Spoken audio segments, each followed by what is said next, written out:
کیا روزے کی حالت میں جھاگ والی مسواک کر سکتے ہیں؟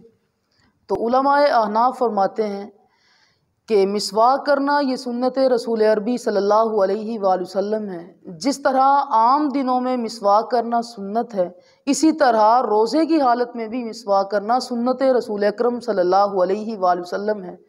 لیکن روزے کی حالت میں یہ خیال رکھنا چاہیے کہ ایسی مسواک جس کے ریشے ٹوٹتے ہوں یا جس کا ذائقہ منہ میں محسوس ہوتا ہو اور گلے تک جاتا ہو، ایسی مسواک کرنے سے گریز کرنا چاہیے۔ فتاوی عالمگیری میں یہ بات موجود ہے، بہار شریعت میں بھی موجود ہے کہ اکثر لوگوں کا عقیدہ یہ ہے، خیال یہ ہے کہ روزہ دار کے لیے دوپہر کے بعد مسواک کرنا مکروہ ہے۔ وہ فرماتے ہیں کہ ایسا ہمارے عقیدے کے خلاف ہے، بلکہ روزہ دار کے لیے جس طرح صبح کو مسواک کرنا سنت رسول ہے، اسی طرح شام کو بھی مسواک کرنا سنت رسول ہے۔